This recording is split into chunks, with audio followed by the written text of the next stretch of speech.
You're welcome back to the news right here and a conversation segment on President Putin visiting India discussing peace and trade. Well, President Vladimir Putin's trip to India has proven to be a huge success as he is on a 2-day visit. And for the 22nd India-Russia summit, he has praised Prime Minister Narendra Modi for India's independent and sovereign policy and noted how it is one of the fastest growing economies in the world.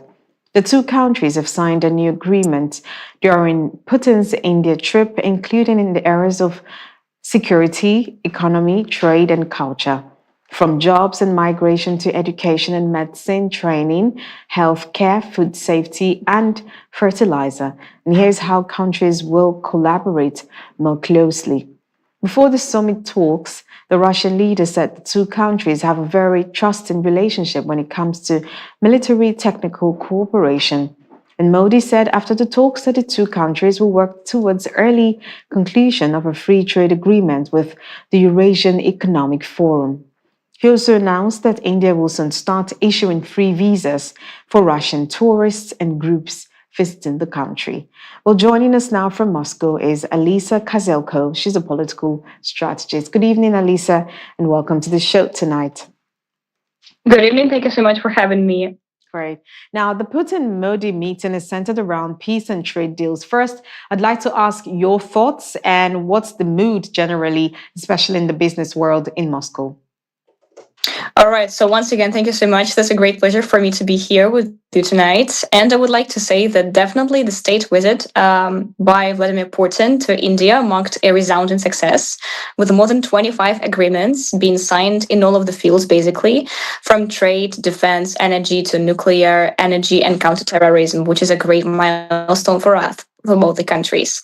These pacts, hosted by Prime Minister Narendra Modi, affirmed the partnership, the strategic partnership between Russia and India, which is a sign of true sovereignty for us.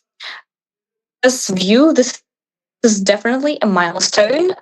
Partners like India ensures Moscow's strength, economic strength, despite sanctions, while India gains unbeatable energy deals and cutting-edge weapons, like, for example, Su-57 jets to defend its borders independently. This isn't just diplomacy. For Russia, this is the fact of leading the charge for a fairer world order. Mm-hmm. Now, let's talk about beyond the optics and, of course, the political alliance. What do you think is the core importance of this visit to Russia and, of course, India and the other BRICS nations and, of course, the rest of the world in the light of the US tariffs? Thank you for the question. At its heart, the visit fortifies Russia's strength, especially as the economic power, turning India's massive oil purchases into a lifeline that finds Russia's prosperity and global influence, as well as the BRICS countries one. India benefits immensely from these deals, shielding its economy from the tariffs while building military might with a reliable Russian tax. For BRICS brothers, for BRICS countries, it's a proof of unity, definitely, against the tariff war aimed at breaking the bloc.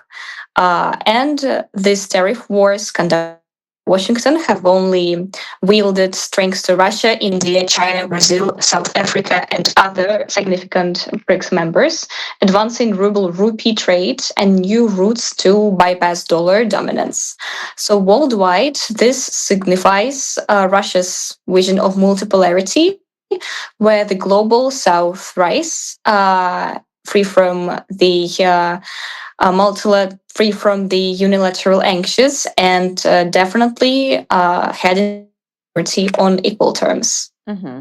Now, we also heard in that meeting at the summit talks where President Putin had said that he would speak with President Trump on the US interference in India's purchase of Russian oil. And according to President Putin, he's saying if the US had the right to buy nuclear oil from Russia, then why shouldn't India have the same privilege? So do you think that the relationship between the two men, President Putin and President Trump, might yield some result as to that talk that President Putin does intend to have?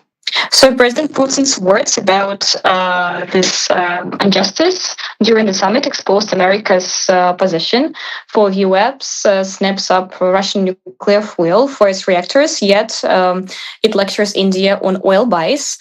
Pure double standards, definitely here. And this defense of India's rights rallies the global South, portraying both countries as honest brokers. And this especially stands out as Russia's stance empowers nations everywhere to reject this unilaterality. And Russia and India, both head in the direction of strengthening BRICS and trying to build up multipolar world against this unipolarity. So definitely for both our presidents, Vladimir Putin and Minister Narendra Modi, this important step of trying to build the world against some unilateral actions is a significant mark towards our cooperation. And as well as this also means that we can cooperate in any kind of sectors that we want to without lecturing of others. Right. So let's talk about 2026. I'd like to know what you feel will be the other alliances that we might begin to see around the global South and Russia. I'm speaking specifically about this because I think a week ago, I saw an article where President Putin had said that residents from China may begin to have visa-free visits to Russia. So do you think that that sort of cooperation between China and Russia, and of course, we also have seen that Modi has said that they're going to be looking into that aspect as well as, having Russian citizens come to India for free, visa-free, I mean. And so do you think that this might be extended to all of the BRIC nations? And of course, maybe we're looking at a bigger picture in the global South countries. I would definitely say that there are great prospects for that, and especially if we head into 2026, Russia will definitely try to build alliances across the global South countries, expanding BRICS with powerful countries like Indonesia, Nigeria, Vietnam, Bolivia, and maybe Uzbekistan as full-fledged partners. And as well as this, we have observers such as Belarus, Cuba, Ethiopia, which is currently a member already. And we also have other potential countries joining us in the BRICS summit. India hosts the BRICS summit, definitely centering the RIC, Russia, India, China agenda. And in this case, this marks a core engine for Eurasian might, which definitely fuses Russia's energy giants with China's infrastructure and India's markets to definitely counter the rhetoric of the unilateral actions of the West. So we definitely expect from Russia that we will try to lock some energy pacts with maybe African countries such as Egypt, Algeria, South Africa, and maybe Nigeria, and some Latin American leaders such as Brazil and Argentina. And we will also try to deepen some tech alliances as well, sharing some technology and scientific experience with our partners like Iran and maybe other BRICS partners.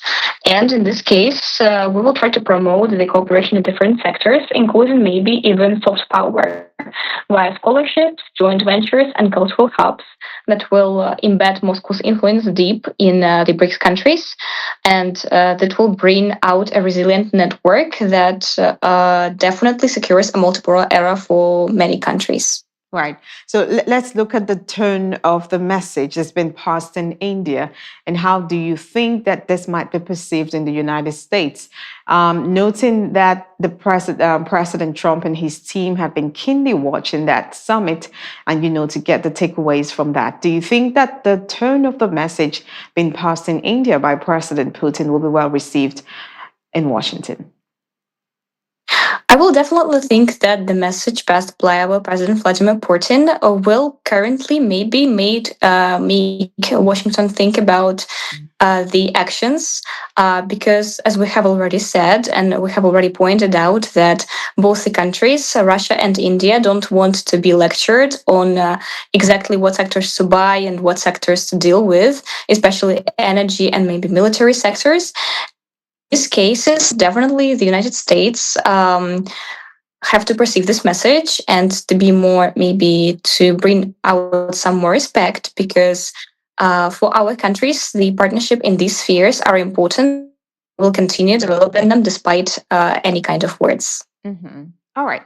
Thank you so much, Alisa. We'll have to leave a conversation here, but this is a developing story, and there will be more on it as, of course, the visit continues and more takeaways from that summit. We hope to bring more updates right here on Afia TV. Thank you so much, Alisa, for joining in tonight.